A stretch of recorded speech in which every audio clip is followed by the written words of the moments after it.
The moment the door was kicked open, a guy in a camo tank top, who radiated a powerful "don't even look at me" vibe, swept his gaze across the room like we were all trash. He was pinching some kind of black medallion in his hand, his lips curled into that legendary smirk that was one part mockery, one part ice, and a whole lot of "I don't give a damn." "The 3 years are up, Hayes family," he announced. "It's time to pay back what you owe me." The sound waves rolled through the ballroom, making the crystal chandelier tremble. The guests around me were too terrified to even breathe. Old man Hayes himself went pale, his hand shaking so badly he could barely hold his cane. Everyone thought this was the start of a bloodbath, that this man was about to bulldoze through every shred of dignity in the room. Nobody, however, noticed the guy in the corner frantically dabbing a grease stain on his suit, muttering, "What a psycho. He got dust in my soup." It was a perfect piece of Boston lobster, the meat firm and glistening red and white. I just moved heaven and earth to shell the thing in one piece. My Cajun butter sauce was perfectly melted, and I was just about to pop it in my mouth and experience that glorious explosion of protein. Then, boom, the ballroom's mahogany doors, supposedly bulletproof, just flew. I mean, they literally flew. Splinters rained down like a blizzard. My hand jerked, and that translucent, beautiful piece of lobster meat went splat on the floor. It rolled twice, picking up a constellation of glitter some debutante must have shed. I stared down at the lobster. My soul just broke. A man was standing in the doorway, silhouetted against the light. I couldn't see his face, but I could smell the overpowering aroma of badass posturing from 50 yards away. He was wearing a faded camo tank top, ripped jeans, and a pair of beat-up combat boots that clashed violently with the gilded hull. But he stood ramrod straight, like a javelin, radiating an aura that screamed, "I'm some Delta Force legend, and I'm done playing games." I knew the script. Leo Vance, the main character of this trashy novel. He'd spent 3 years deployed in some sandbox overseas. Oh, sorry, 3 years as a god of war. And today he was back to steal the bride and get his revenge. And Ethan Cole, the only son of the richest man in the city, was supposed to be the groom in this engagement party. I was also the designated simp villain who was about to get stomped into the dirt. According to the script, I should be leaping to my feet right now, pointing at his nose and shouting, "Where did this bum come from? Somebody throw him out." Then he'd slap me so hard I'd fly across the room and lose a couple of teeth. But right now, all I want to do is cry. "My lobster. Ethan Cole, get your ass out here." Leo bellowed, taking a deep, theatrical breath. His voice boomed like a megaphone at a high school football game. The hall fell silent.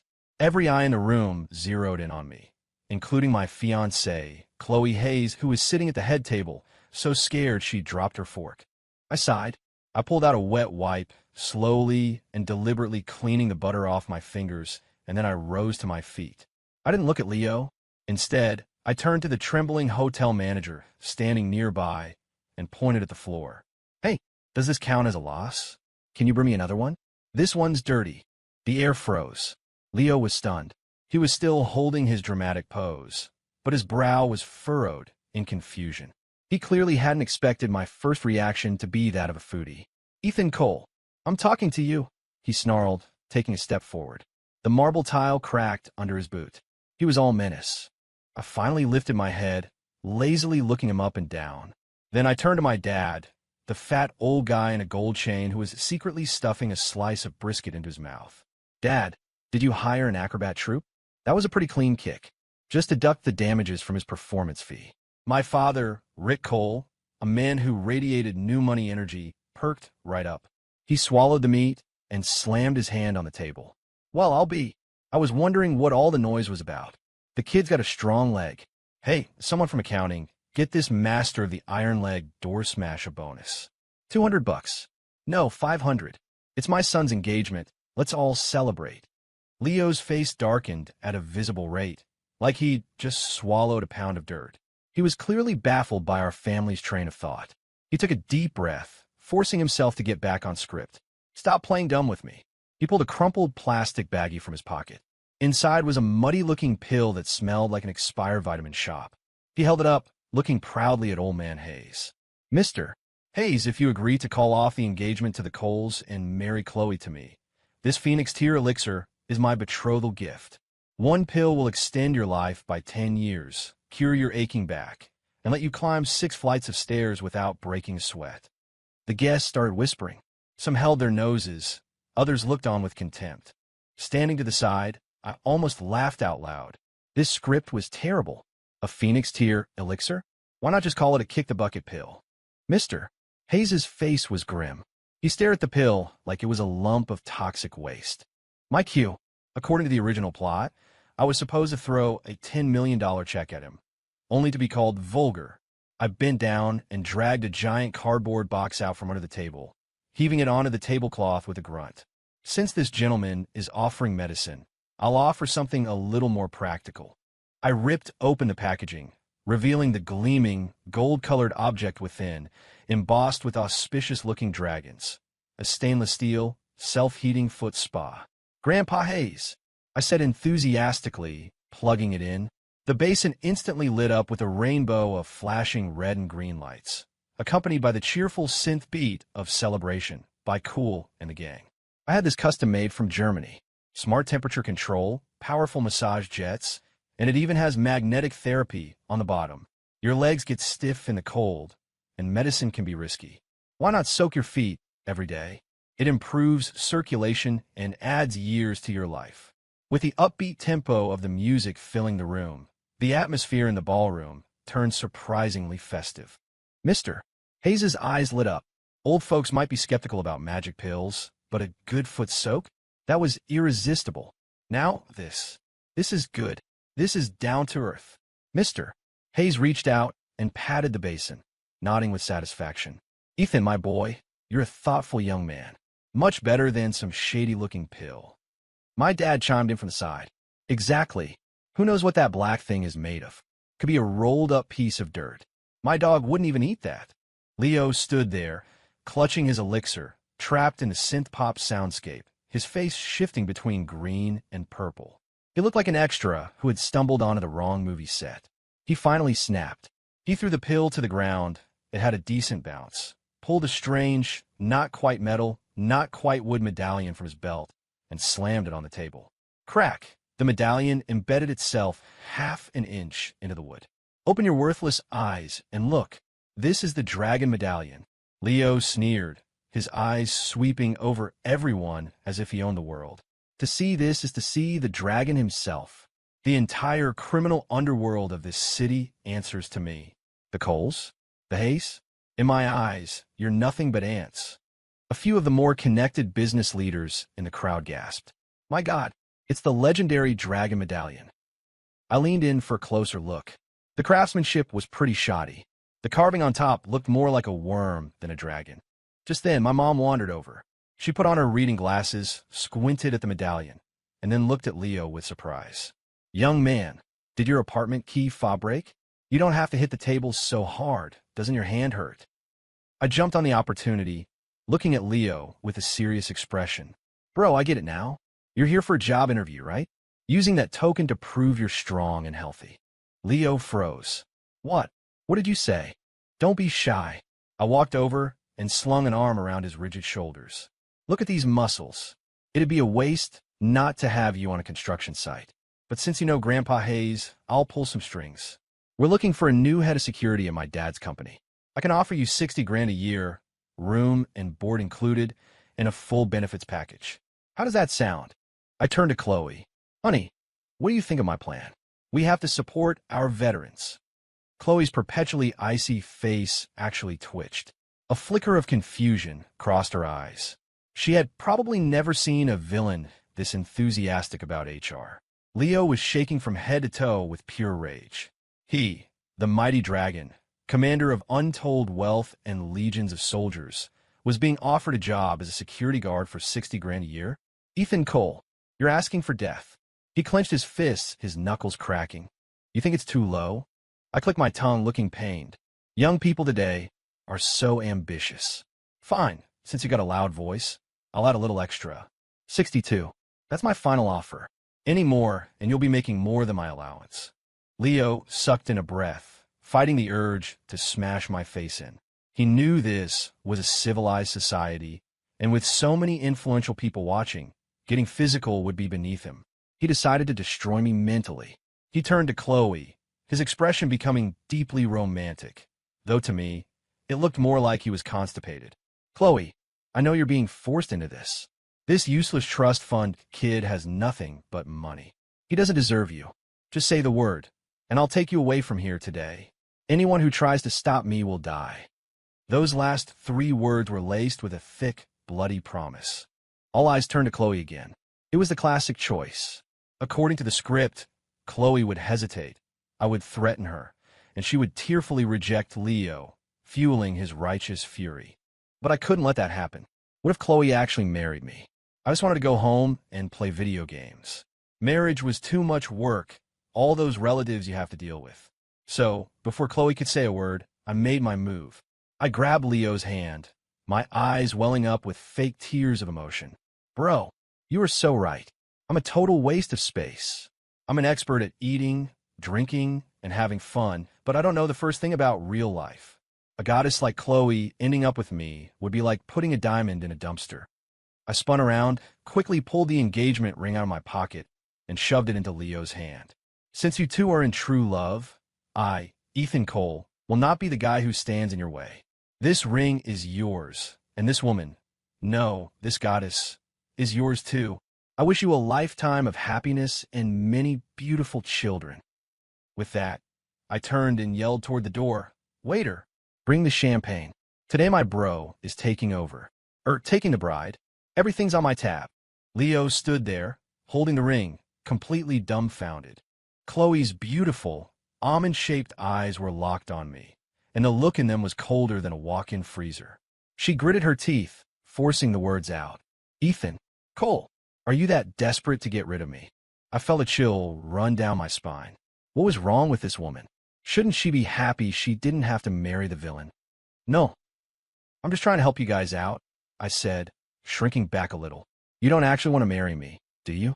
I grind my teeth, I snore, and I never wash my feet. You can't handle that. Chloe took a deep breath, then suddenly walked up to me, looped her arm through mine, and faced Leo with a cold stare. Mr. Vance, please have some self-respect. My fiancé may have some issues, but I have no plans on replacing him. Me? Lady, don't do this to me. The atmosphere in the ballroom turned incredibly bizarre. What was supposed to be an epic scene of the Dragon King stealing his bride had devolved into a family drama. Leo was stuck in the middle of the room, still holding the diamond ring I'd forced on him, not knowing whether to stay or go. His face cycled through black, purple, and green like a malfunctioning traffic light.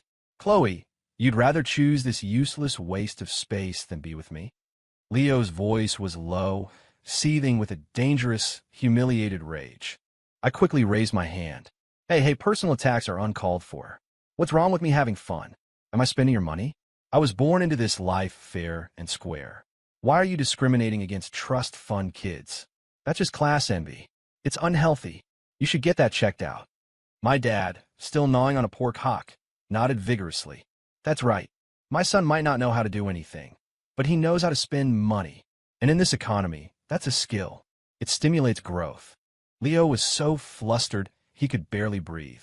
He was realizing that in front of this family that refused to follow the script, his whole don't underestimate a poor young man shtick was completely useless. Fine. Very fine. Leo laughed coldly. Since you refuse to see reason, don't blame me for what comes next. The Coles and the Hayes families. You will regret this. After dropping his threat, he turned to leave. According to the script, he should be leaving behind a cool, imposing silhouette. But I suddenly remembered something. Hold on, I shouted. Leo paused, turning his head slightly, a smug look on his face. He thought I was scared, that I was about to beg for mercy. Scared now, he sneered. I pointed at the ruined mahogany doors lying on the floor. Bro, you can't just flex and run. You gotta pay for the door. It's custom rosewood.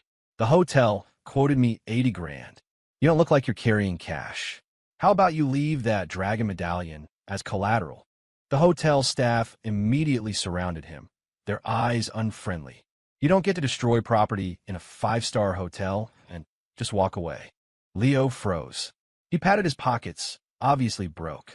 War gods returning from deployment usually don't carry cash, only cards, the exclusive, unlimited black kind, but you couldn't use those in a place like this.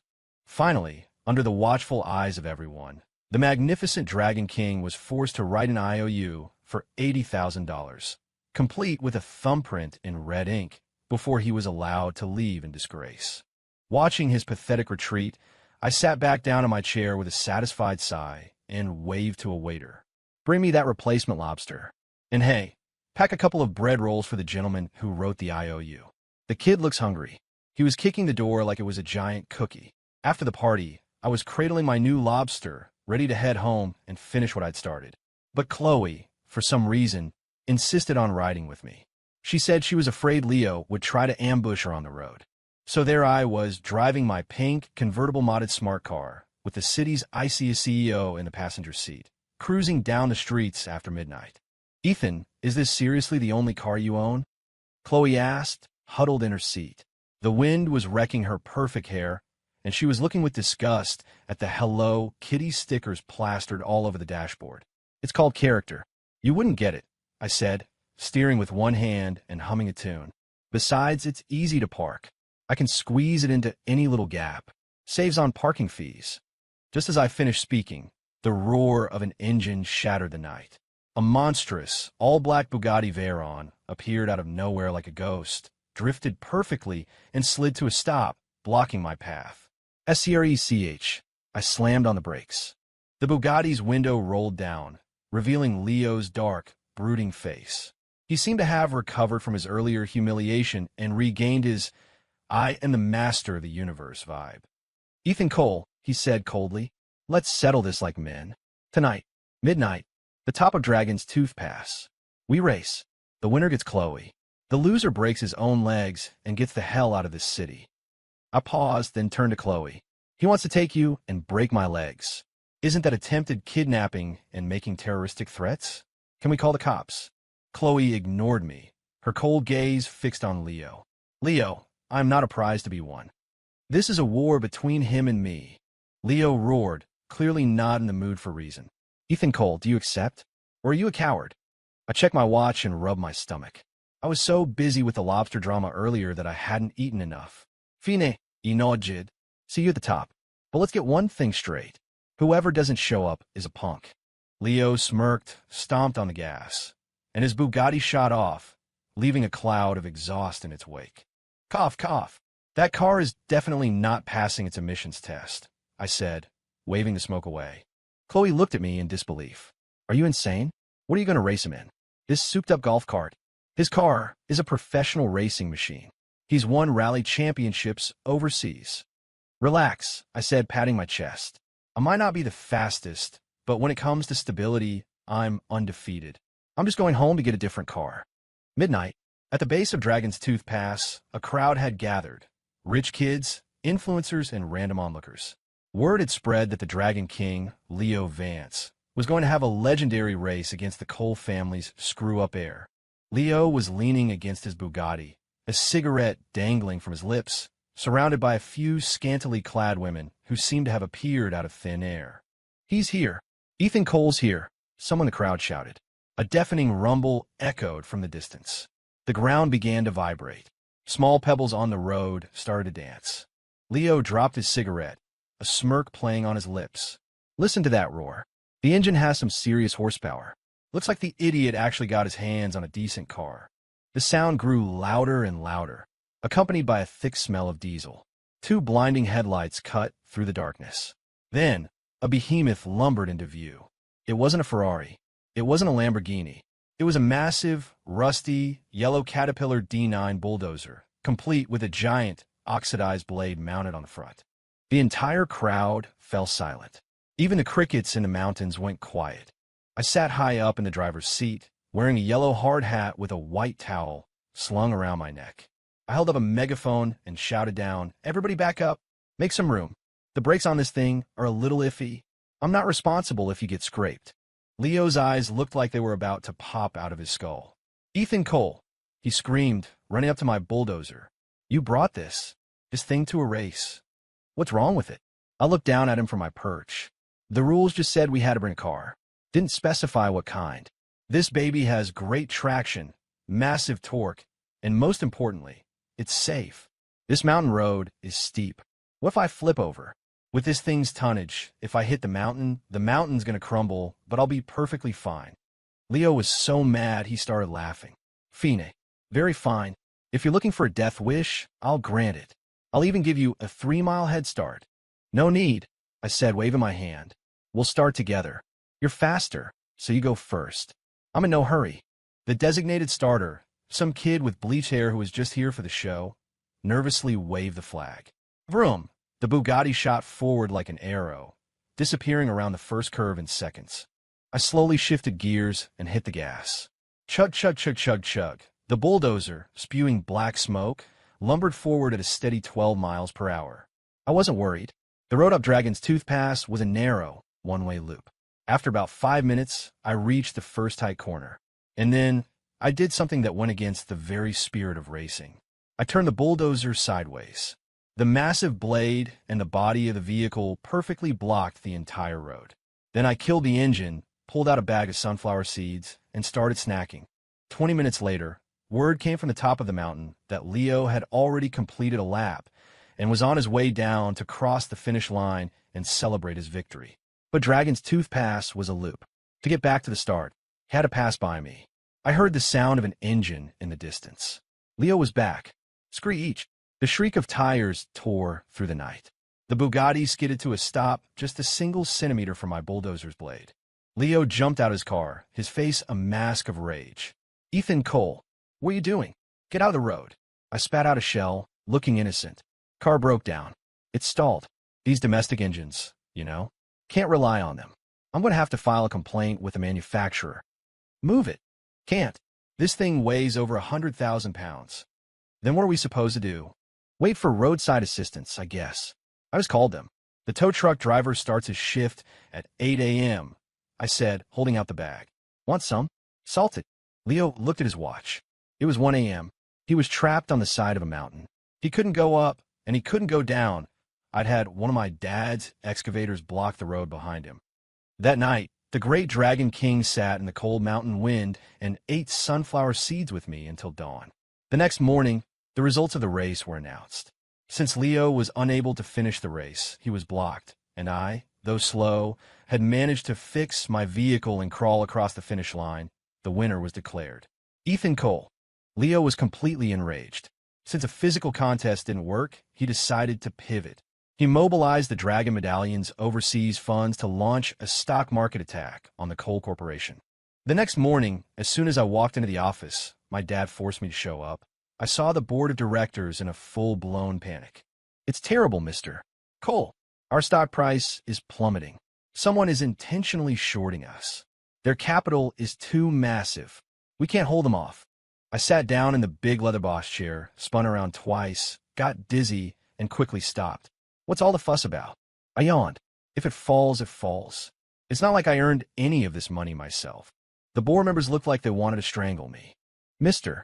Cole, we have to fight back, an old man with glasses urged. We have $500 million in liquid assets. I suggest we go all in on Olympus Tech. It's one of Leo Vance's companies, and it's been on a tear. We can use it to hedge our losses. I waved my hand dismissively. Tech is too complicated. I don't get it. Let's buy something I understand. I opened my laptop and randomly scrolled through industry sectors. Hey, what's this Hog Wild Farms?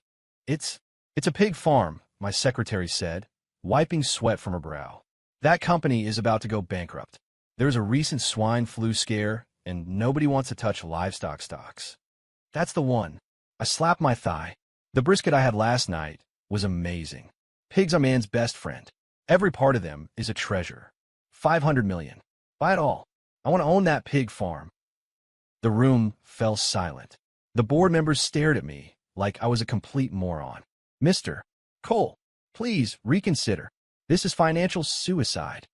Do what I say. Am I the boss, or are you? I glared at them. Buy it. Now. Immediately.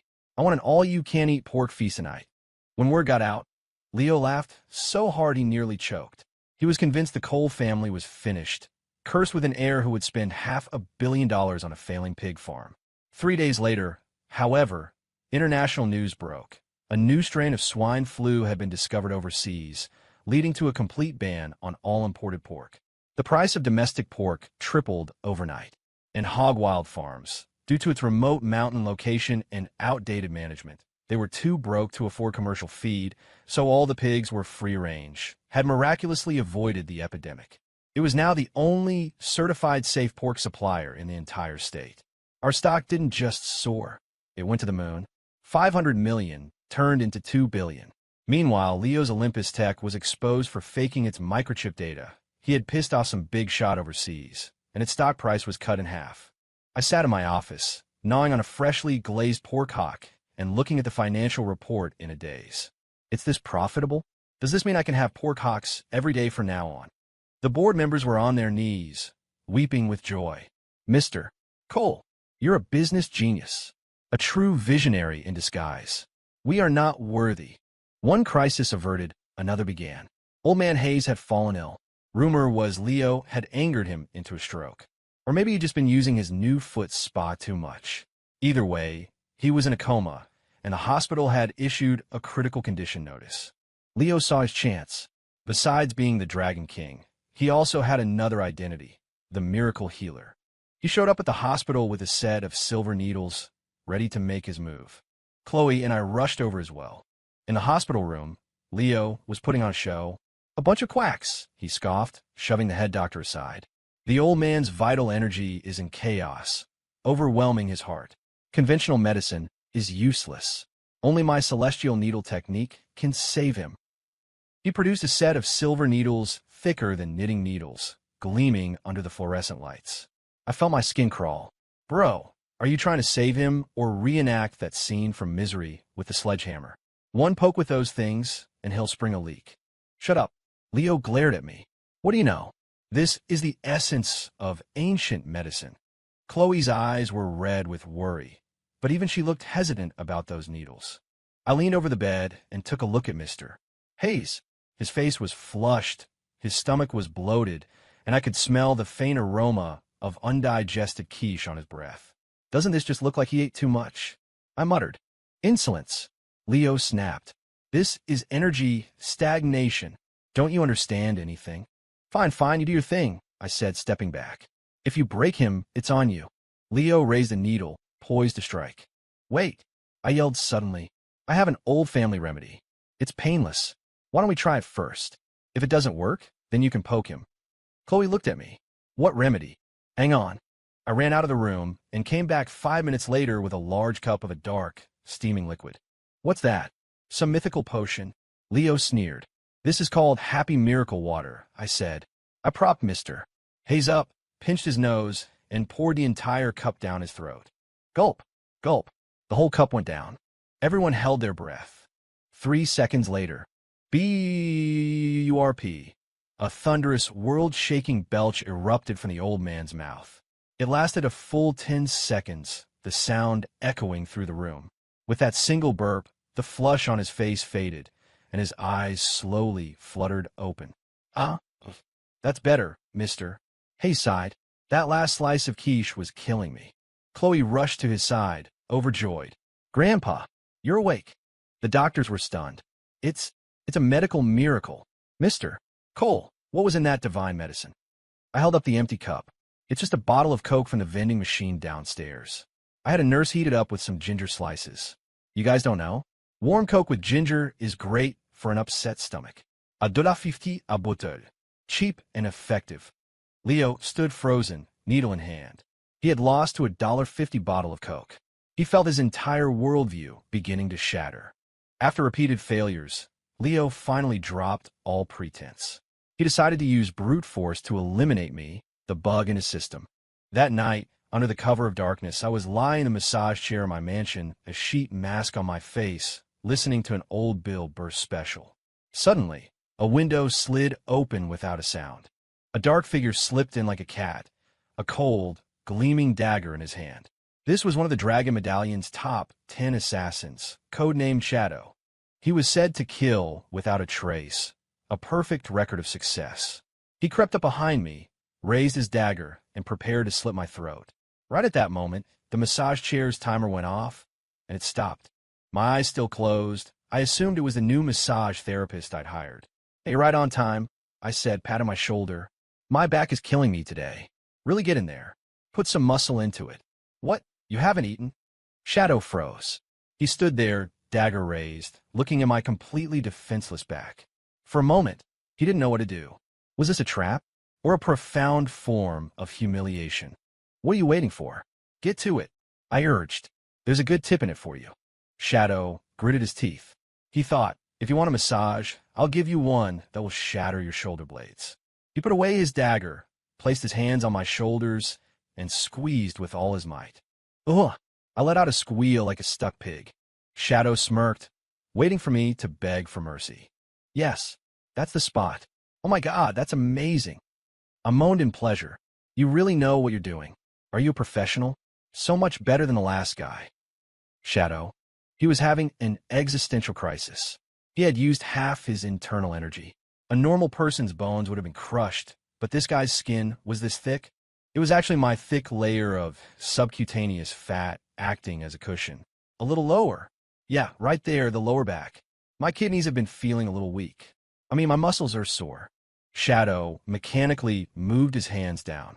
He was an assassin with a code of honor, but he was also a martial artist with a compulsive need to follow instructions. When a client made a request, he instinctively wanted to fulfill it. After half an hour, I felt completely rejuvenated. I pulled off my mask, turned around, and saw a man in a black mask, drenched in sweat. Whoa, cool uniform.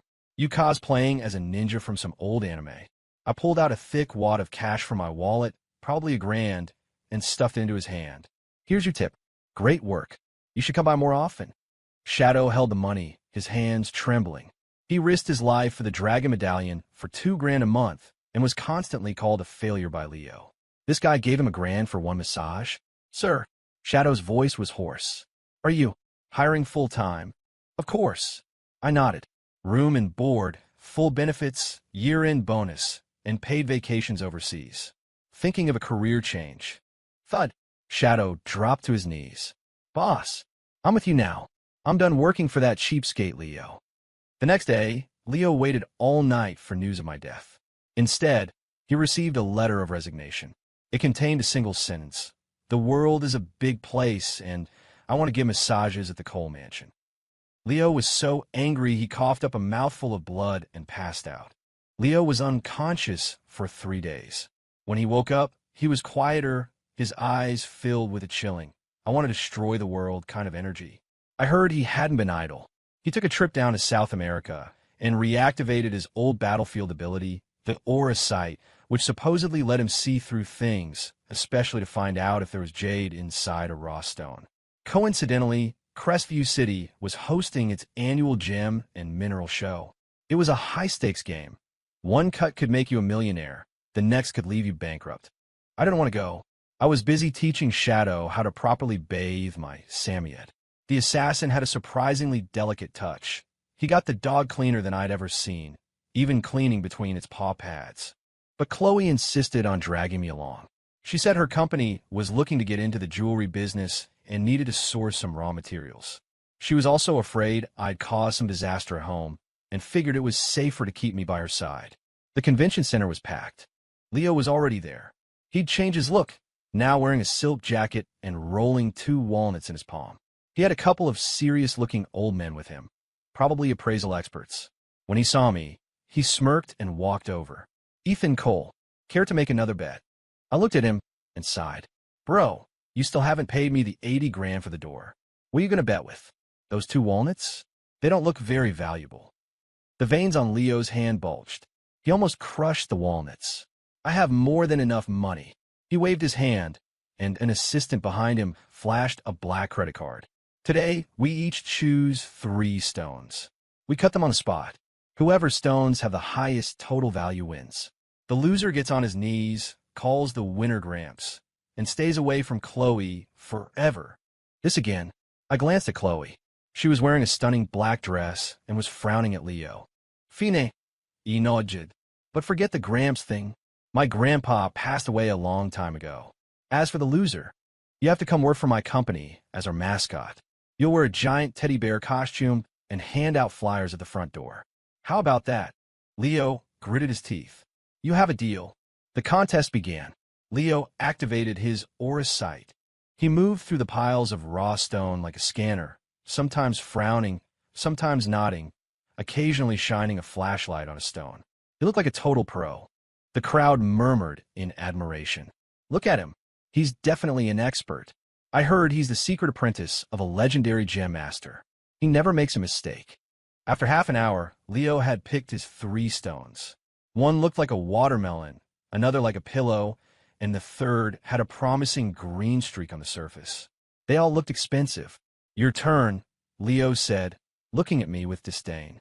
I was still munching on the free popcorn from the entrance. Oh, you're done already? I clapped the dust off my hands and walked into the maze of stones. I didn't know anything about color or clarity. I had only one criterion for picking stones: vibes. I kicked a dusty, lumpy stone at my feet that looked like a rotten sweet potato. This one's nice. It's ugly. I feel a connection. Sir, wrap it up. The crowd snickered. It was clearly a worthless piece of rock you wouldn't even pick up off the street. Then I saw a huge, round, flat stone that looked like a millstone. This one's great. My eyes lit up. It would be perfect for pressing sauerkraut. Sir, I'll take this one too. Chloe put her palm on her forehead, pretending she didn't know me. For my last pick, I chose a dark, pitted rock because it had a natural hollow in the top that would make a perfect food bowl for my new dog, Shadow Jr. All set, I said, pointing at my 3 ugly ducklings. Let's cut 'em. Leo was laughing so hard he was wiping tears from his eyes. Ethan, are you here to be a comedian? Pressing sauerkraut? A dog bowl? Your 3 stones combined aren't worth $50. They're all just garbage. We'll see, I said calmly, chewing my popcorn. The stone-cutting saw roared to life. They started with Leo's. The first stone was cut open. It was completely white inside. Worthless. Leo's face stiffened. It's fine. A fluke. Watch the second one. The second one was cut. It was filled with cracks, like a spiderweb. It crumbled into pieces. Another bust. Sweat started to bead on Leo's forehead. His aura sight seemed to be having connection issues today. The third stone was his prize pick, the one with the green streak. The saw blade went in, sending sparks flying. There's green. I see green, someone shouted. Leo's face lit up. He rushed over to look. There was green, all right, but it was only skin deep.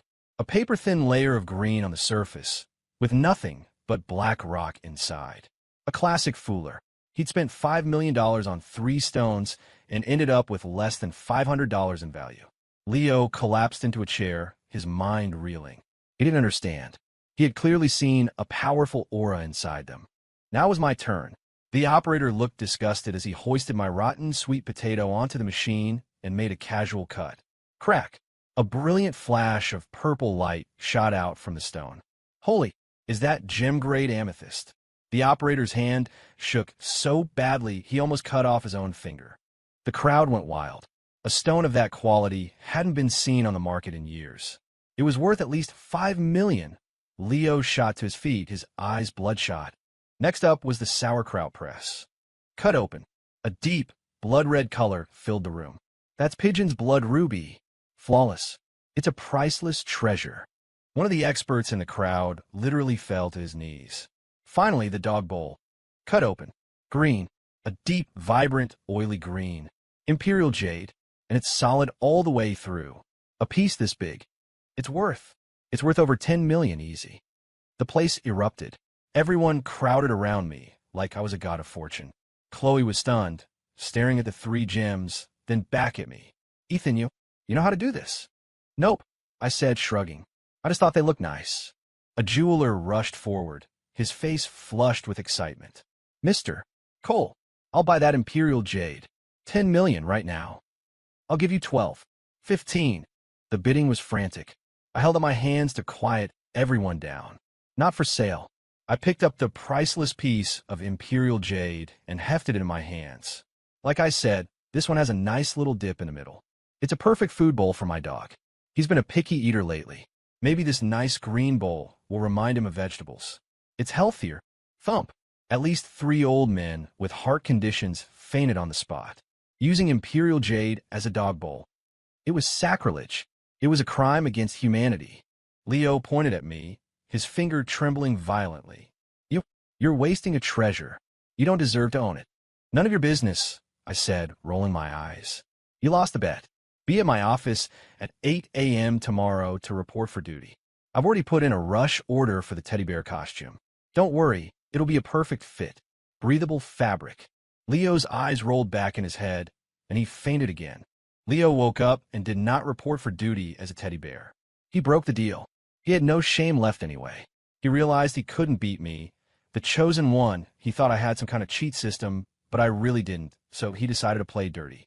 He summoned the Dragon Medallion's chief hacker, codenamed Ghost. This guy claimed he could hack the Pentagon and had once caused a foreign stock market to shut down for 3 hours. Leo's mission for him was simple. Breach the Coal Corporation's internal network, steal all our trade secrets, drain our bank accounts, and bankrupt my family. Late that night, in the Coal Corporation's server room, which was actually the storage closet next to my office where I kept a few old desktops to run my video game bots, Ghost went to work. Thousands of miles away, Ghost's fingers flew across his keyboard, lines of code scrolling down his screen. Oomph. The firewall of a local company? I can crack this in 1 minute, he bragged to himself. He hit the enter key, initiating breach. But the next second, his screen was filled with a massive, flashing, multicolored pop-up. Warning, high-risk site detected. Real warriors, click here. Level up in seconds. Epic loot drops. Ghost froze. What kind of defense mechanism is this? A honeypot? He tried to close the pop-up. As soon as he clicked the X, 10 more windows appeared. Virtual Vegas Casino is live. Sexy dealers are waiting for you. Legendary Sword of Dragons. Free with 1 click. Install Norton Antivirus and get a free avatar skin. Ghost's high-end computer began to lag. These pop-ups carried ancient, stubborn viruses, the kind I'd accumulated over years of downloading pirated games and movies. My company's computers were effectively immune. They were so infected that the viruses were all fighting each other, creating a strange, balanced ecosystem. But Ghost's pristine machine was defenseless. It crashed immediately. Damn it, what is this virus?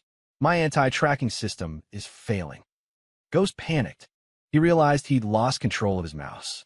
It was moving on its own, clicking on an ad for Raid, Shadow Legends, automatically creating an account, and then using his credit card information to buy a mountain of in-game gems. No. 10 minutes later, the world's top hacker stared at his blue-screen computer and the flood of text messages from his bank confirming that his account had been emptied, all spent in the game. He was defeated by malware and cheesy mobile game ads. The next day, I came into work and found that my game account had several million new gems and a full set of ultimate gear. Huh? A system glitch? Or did some kind soul just donate to me? Feeling generous, I sent a gift to every player on the server. A big thank you to our top supporter Ghost for all the love. It was Chloe's birthday party. This was Leo's last chance. He decided to win over Chloe and the entire crowd with his talent. He was dressed in a white tuxedo, looking like a fairy tale prince as he walked gracefully to the Steinway grand piano on the stage. This piece, the Croatian Rhapsody, is dedicated to the muse of my heart, Chloe. Leo gave Chloe a look of profound emotion and began to play. The music was passionate, his technique flawless. I had to admit, the guy had skills. His fingers moved so fast they were a blur. The guests were captivated, breaking into applause. Even Chloe nodded slightly, a flicker of appreciation on her face. When he finished, Leo stood up, basking in the applause, and shot a provocative look at me. Ethan Cole, I hear you also prepare a performance? Don't tell me you're going to get on stage and eat something. The crowd laughed. I wiped some frosting from my mouth and stood up. The piano is a little too fancy for me. I prefer something more traditional, more down to earth. As the old saying goes, of all the instruments, one is king. It's played at weddings and at funerals. I pulled a long object wrapped in red cloth from behind my back. Today is Chloe's birthday, a happy occasion. So, I'm going to play for you all a classic folk tune. The techno remix. I unwrapped the cloth, revealing a gleaming brass horn that looked like a clarinet's crazy uncle. I snapped my fingers. The curtain behind the stage pulled back to reveal the band I had hired at great expense. The finest wedding and funeral band from a town you've never heard of, complete with a bass drum, cymbals, a keytar, and two guys in sparkly vests who were professional hype men. Boom TSS, boom TSS. A powerful electronic beat dropped, heavy enough to stop your heart. I took a deep breath, puffed out my cheeks, and brought the instrument to my lips. Escari. The sound was sharp, piercing, and powerful enough to penetrate your soul. It instantly drowned out every other noise in the room and vibrated through everyone's skeletons. Leo, who had been about to say something, was silenced by the sonic blast. The entire ballroom transformed into a wild block party. The two hype men started doing the worm. I was shaking my head back and forth, completely lost in the music. The strange thing was the chaotic rhythm was incredibly infectious. At first, everyone covered their ears in pain. But soon, a few feet started tapping. Then, some heads started bobbing. Finally, even old man Hayes couldn't resist. He threw down his cane and stormed the dance floor. Yeah, this music has some kick. I feel 20 years younger. Chloe watched the chaotic scene, saw me playing with my face beet red, and then she did something I'd never seen before. She laughed. A real, genuine laugh. Not the polite smile of a CEO, but the joyful laugh of a girl having fun. Leo stood in the corner, a glass of wine in his hand, feeling like a complete outsider. His elegance and sophistication seemed pale and weak in the face of my glorious, unapologetic noise. Trash. This is absolute trash, he muttered, angrily throwing his glass to the floor. These people are beyond saving. Leo was desperate. He realized that nothing, not his strength, his wealth, his medical skills, or his talent, could defeat me. He had only one card left to play. Call in the cavalry. He made a call and summoned his master from his mountain retreat, the legendary Master Kane. This guy was a true hermit, supposedly 120 years old, who could walk on walls and kill a bull with a single palm strike. Leo brought his master to the front of my office building, ready to tear the place down. The old man was dressed in a traditional robe, his long white beard flowing in the wind. He looked the part. Fear not, my disciple. Your master will see that justice is done. Where's this Ethan Cole? Tell him to come out and face his doom. I heard there was an old man causing a scene downstairs, so I hurried down. Hey, Grandpa, what are you doing standing out here in the sun? Come on in and enjoy the AC. I said warmly. The old man was taken aback. You are Ethan Cole? Your face does not look like that of an evil man. Master, don't be fooled by him. He's a cunning snake, Leo shouted. I ignored Leo and pulled the old man into the lobby. Sir, you must have come down from the mountains, right? You probably haven't seen all this modern technology. Come on, let me show you something. I led him to the company's game room and put our newest VR headset on him. What? What is this sorcery? The old man asked, startled. This is called the ethereal plane, I improvised. Look, inside here there are celestial fairies, flying swords, and you can even fight monsters to level up. I launched a game called Cultivation Simulator. The old man's eyes went wide. Wow, what a magnificent beast. Wow, I'm flying. Oh my, the attire of that demoness is quite scandalous. Haha, let me just take one more look. The old man was hooked. He had spent decades meditating in a cave. He'd never seen anything like this. It was way more fun than sitting still. Leo was hopping up and down in frustration. Master, do something. Kill him. The old man ripped off the headset and glared at Leo. Do what? This young man is very kind. He has invited me to train in the ethereal plane. You, my worthless disciple, are petty and small-minded. No wonder your skills have not improved. Get out of my way and don't interrupt my ascension. He put the headset back on and started flailing his arms in the air. Vile demon, taste my blade. Whoops, missed. I had my assistant bring the old man some tea and a bucket of popcorn. Leo stared at his master, who was completely lost in the world of VR, and finally broke down. He had lost everyone. His assassin was now my masseuse, his hacker was leveling up my game account, and now his master was a VR addict living in my office. Being the Dragon King was a total failure. Leo finally snapped. His master was addicted to video games. His top henchman had defected to become a spa technician. His money was gone, and the girl of his dreams looked at him like he was an idiot. He felt like the world had a bug, and the only way to fix it was to reboot the system by burning everything to the ground. He stood on the roof of the tallest building in Crestview City, the wind whipping his hair, and made one last phone call. The dragon medallion has been summoned. All forces converge. 10,000 soldiers enter the city now. Raise the Cole family to the ground. Half an hour later, I was standing in line with Chloe at a boba tea shop downstairs when I felt the ground start to shake. The roar of helicopters filled the sky, and at the far end of the street, a black wave of people was surging toward us like a flood. They were all dressed in black uniforms, their faces grim, carrying batons, and radiating pure menace. The civilians on the street screamed and scattered. Chloe's face went white. She grabbed my arm. "Ethan, what's happening? Who are these people?" "Don't worry," I said, calmly taking a sip of my taro boba. "Judging by the looks of it, they're here to protest. Or maybe ask for donations." Leo was standing on the roof of an SUV, holding a megaphone, laughing maniacally. "Ethan Cole, do you see this?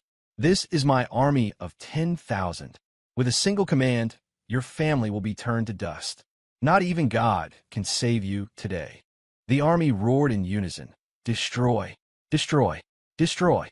The sound wave shattered the windows of the boba shop. I looked at them and noticed something. They looked tough, but they were all skinny, their lips were chapped, and some of them had lost their shoes. I'd heard the Dragon Medallion was having financial trouble. These guys probably hadn't been paid in months, and were running on pure fumes and loyalty. I pushed past the security guard who was trying to shield me. He had already started running away, and picked up the shop's megaphone, the one they used to call out orders. "Hello, brothers on the other side. How's it going?" The army paused, confused. Leo roared, "Don't listen to his nonsense. Attack! Hold on." I raised my voice. "I could see you guys have traveled a long way. It's a hot day, and you must be thirsty. Let me just ask you one thing. Are you hungry?" The question hit them right in the soul. The murderous glint in their eyes wavered. A collective stomach rumble echoed down the street. "The Dragon King is a cool guy, but he's a little short on cash right now, I know. He's been eating bread rolls himself. He probably can't afford to feed you." I press my advantage. "But I'm different. Who am I? I'm Etan Cole, the son of the richest man in the city. And we just bought a pig farm. We have more pork than you can imagine." I waved my arm toward the glittering Coal Corporation Tower behind me. "And now, a special announcement. We are hiring. We need workers for our construction sites, drivers for our delivery company, and hands at the pig farm. Anyone who lays down their weapon right now and comes over to sign up gets free room and board. Starting salary is $5,000 a month, and you get a free case of sausages just for signing up. Tonight, we'll have a company outing to the city spa." The word sausages was the final blow. The Dragon Army's morale collapsed. "Me? I'll sign up. I can drive an excavator. I'm strong. I can carry 2 pigs at once. Boss, does the spa have a sauna?" The perfectly formed army instantly devolved into a chaotic job fair. Countless men in black threw down their batons and scrambled toward me, terrified they would miss out on the free sausages. Leo stood on the roof of the SUV, watching his army desert him, completely petrified. You traitors. I am a Dragon King. This is about honor." A large man running past his SUV paused just long enough to snap off the side view mirror. "Can you eat honor? We follow the Dragon King and starve. We follow Mr. Cole and eat steak. Let's go, boys." 10 minutes later, the street was empty, except for a litter of abandoned batons and a lone Leo Vance standing on top of his car. I walked over and handed him my half-finished boba. "Half sweet, no ice. It's for you. Don't cry. You'll ruin your makeup." Leo didn't take the drink. He jumped down from the car, his eyes red and his hair a mess. He looked like a gambler who had lost his last dollar. He pulled a thin, flexible sword from his belt and pointed it at my throat. "Ethan Cole, you destroyed everything I had," he screamed. "I have no money, no men, but I still have my skills. Today we settle this once and for all. Do you dare to fight me one-on-one?" Chloe tried to step in front of me, but I pulled her back. "A duel." I sighed, looking around. "Dude, it's 2025. Haven't you heard of laws? You're waving a weapon around on a public street. That's called disturbing the peace, you know. Enough talk. Face me." Leo lunged, the sword striking like a viper, aimed straight for my heart. He was so fast, I couldn't even react. Honestly, if this were a real fight, I would have been dead. But just as the tip of his sword was a fraction of an inch from my chest, Bang! A single sharp gunshot rang out. The sword was knocked out of Leo's hand, the force of the impact numbing his entire arm. He looked back in shock. From both ends of the street, dozens of police cars had appeared, their red and blue lights flashing, completely surrounding us. A stern voice boomed from a loudspeaker. "You are surrounded. Drop your weapon and put your hands on your head. This is the Crestview City Police Department." Leo was dumbfounded. "What? This is a personal grudge. Why are the police here?" I held up my phone, showing him my call history. "Bro, I called the cops the moment your 10,000 friends started marching down the street. You ever heard of the RICO Act? You're a walking, talking organized crime syndicate. Illegal assembly, conspiracy, assault with a deadly weapon. You're going to be in jail for a very long time." A couple of SWAT officers rushed forward, expertly taking down the great Dragon King and grinding his face into the pavement. "Let me go. I am a Dragon King. I have diplomatic immunity." Leo struggled, getting a mouthful of asphalt. "Dragon King? You look more like a drama queen," one of the officers said, snapping a pair of handcuffs on him. "Save it for your confession." As they loaded him into the back of a police car, I waved. "Try to be good in there. Work hard for an early release. Oh, and if you end up on laundry duty, mention my name. I'll have a warden get you a machine with a window view." A world-shaking showdown ended with an arrest warrant. It just goes to show you, villains always talk too much, and heroes always forget to read up on the law. With Leo gone, the street returned to normal. Chloe and I were sitting on the curb, still holding our boba tea. "Ethan," Chloe said suddenly. "What? If you're going to thank me, don't bother. Just buy me some barbecue next week. Extra spicy." I didn't look up, too busy trying to get the last few pearls with my straw. "You've been pretending to be an idiot this whole time, haven't you?" she asked, turning to look at me. The usual ice in her eyes had melted, replaced by a warmth I couldn't quite place. "Lady, I really am an idiot," I said, blinking innocently. "I can't even do basic calculus. I failed my driver's test 3 times. How am I pretending? You used a foot spa to defeat a magic pill. You used a bulldozer to win a street race. You made $2 billion off a pig farm. You saved my grandfather with a bottle of Coke. And you single-handedly dismantled an army of 10,000 men without a single punch." She counted on her fingers. If that's what an idiot does, then every smart person in the world should just give up. I smiled, put down my drink, and stretched. Honestly, I don't know if it's smart or not. I watched a cloud drift by. I just think life doesn't have to be so dramatic. Guys like Leo, they live such stressful lives. Always thinking about revenge and fighting and looking cool. He's never had a chance to just sit down and enjoy a good meal or laugh with a real friend. All he sees is winning and losing. He doesn't see life. I turned and looked at her. I'm different. I just want to be a happy moron. If I have money, I spend it.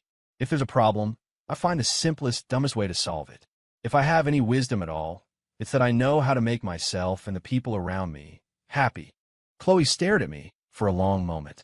Then, she reached out and gently took my sweaty, chubby hand in hers. "Ethan." "Yeah. Let's get married. PFFD.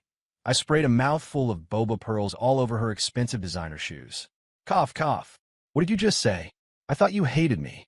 I thought you said just breathing the same air as me was difficult." Chloe didn't get angry. She just took out a tissue, wiped my mouth, and smiled like a flower blooming. "That was before. Now, I find being with you is relaxing. Besides," she leaned in close and whispered in my ear, "my grandpa said if we get married, he'll leave the stainless steel foot spa to me in his will." Me? So, I'm less valuable than a foot spa? A month later, Chloe and I got married.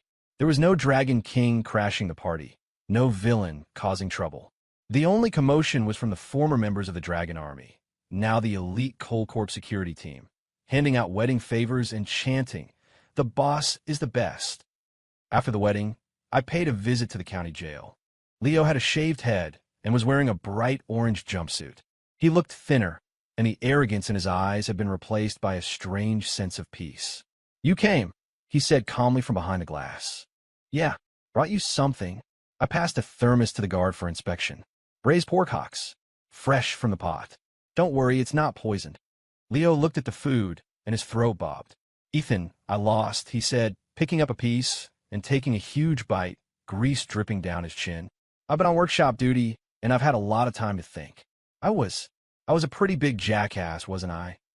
A little, I said honestly, but you were also entertaining. You brought a lot of excitement to my otherwise boring life. He gave a bitter smile. Master Kane sent me a letter. He said he's the leader of the biggest guild in his game, and he's found a girlfriend online. He's happier than he's ever been. Shadow said he's now the most requested massage therapist in the city. Even my old army, they're all buying houses and cars now. He looked up at me, his eyes filled with a complex emotion. It seems like everyone is better off without me. It's not your fault, I said. You just picked the wrong script. You were trying to live in a dark revenge drama, but everyone else just wanted to be in a sitcom. Next time, in the next chapter of your life, try a different genre. Leo nodded, taking another huge bite of pork, a tear glistening in the corner of his eye. Ethan, thank you for the food. When I get out, do you think I could get a job at your pig farm? I think I'm pretty good with animals. Sure. I agreed immediately. I'll make you the manager. And hey, with your intensity, you'll have no problem keeping those boars in line. Leo was sentenced to 3 years. In those 3 years, Crestview City changed dramatically. The coal corporation, under my visionary leadership, Chloe did all the work, I just signed papers and caused chaos, flourished. Our organic pork was sold all over the world. Billionaires flew in on private jets just to buy our bacon. Shadow opened a chain of massage parlors called Killer Touch, and it was a massive success. Master Kane became a legendary streamer known as the Geriatric Gamer, with millions of followers who tuned in to watch him play his cultivation simulator. And me? I was still the same old Ethan Cole, driving my pink smart car and wearing cargo shorts. It was a lazy weekend afternoon. I was lying on the lawn of my mansion, soaking up the sun. Beside me was an Imperial J bowl worth over $10 million, filled with premium dog food. My fluffy Samoyed, Shadow Jr., had his face buried in it. Chloe was sitting next to me, reading a financial magazine, but playfully kicking my leg with her bare foot. Honey, the company just hired a new assistant. Harvard MBA, pretty handsome. Says he wants to help me restructure the corporation, she said casually. I rolled over and yawned. Oh yeah? Does he have a cold, distant look in his eyes and a slightly crooked smirk? Chloe laughed. How did you know? No reason, I said, putting on my sunglasses. I'll send him a foot spa next week. Maybe take him out for a drink. If that doesn't work, I'll have Leo. He just got out. He's my farm director now. Take him to the pigsty for a day. I gotten pretty good at curing that particular disease. The sun was warm. The breeze was gentle. Ethan Cole, a throwaway villain, had successfully turned this trashy revenge novel into my own personal guide to a happy, lazy life. When it comes down to it, the most important thing isn't changing your destiny. It's about being happy with who you are. If you're a hero, you'll attract trouble. But if you're a goofball, you'll attract a good time. End.